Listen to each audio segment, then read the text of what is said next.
So turn in your book to chapter 2, that's on page 12. We're going to talk about locations on Earth. So absolute location. You've already learned about relative location. This is absolute location. Map makers designed a system to help us locate places on Earth. This system uses imaginary lines on Earth to describe the exact location of anywhere on Earth. The exact location of a place is its absolute location. I want you to go ahead and underline imaginary lines because if you were to look on the ground, you would not see these lines. They're imaginary. It says, fascinating fact, modern map tools such as satellites and map apps for computers and cell phones use absolute location too. The poles. You probably have heard of the North Pole and the South Pole before. They can be thought of as the top and bottom of Earth. So the North Pole would be the top, go ahead and write top, and the South Pole would be the bottom. So the North Pole is defined as the farthest point north, so right about there, and the South Pole is defined as the farthest point south, so about right there. And then go ahead and answer this question by reading these right there. Page 13, imaginary lines. A line called the equator, which you may have heard of, runs horizontally, which is left to right. You can go ahead and draw a picture. Runs horizontally around the center of Earth. It divides the Earth into two halves called hemispheres. Go ahead and circle hemispheres, even though it's already highlighted because it is very important. And we can go ahead and put an arrow to that definition. So hemisphere means half of a sphere. The half above the equator is the northern hemisphere, and the half below the equator is the southern hemisphere. So if you look on this map skill builder, it tells you to write N on the northern hemisphere, S on the southern hemisphere. Well, we are going to do it a little bit different.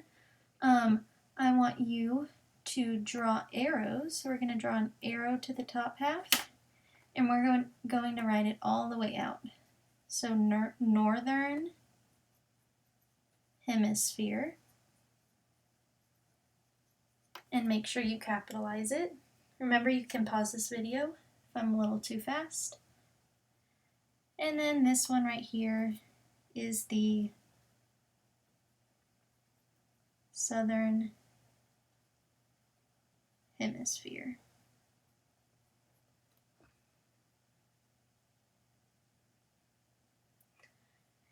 And then when you are done with that, you can go ahead and answer numbers 3 and 4. I'm going to show you something real quick. So this shows the Earth from a certain angle. If you actually look right here on these are slightly tilted, so you can see the North Pole's there. So this is a slightly different angle. This right here, I'm going to try to trace it. This right here would be the equator.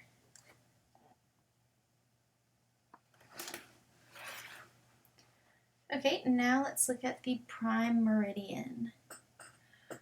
So a line called the Prime Meridian runs vertically, which is up and down, between the North Pole and the South Pole. It divides Earth into two hemispheres again, but now it divides them a little bit differently.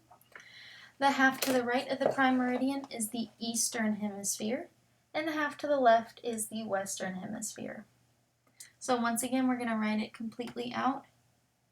So right here, this would be the Western Hemisphere.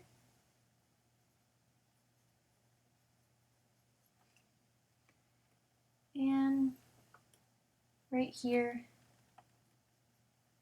would be the Eastern Hemisphere.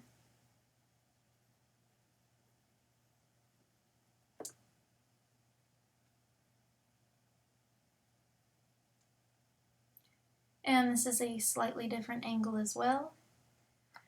Actually, if you were to look at this one right here, you can just barely see where the Prime Meridian would be. It would be this line right here, but then it kind of gets cut off and you can't see the rest of it. So this is the Prime Meridian on this map. You just can't see it all the way.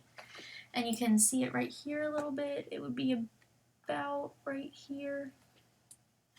And that would be the prime meridian. But those aren't the best angles. Once you have both of those written down and all of the answers answered, you are good to go.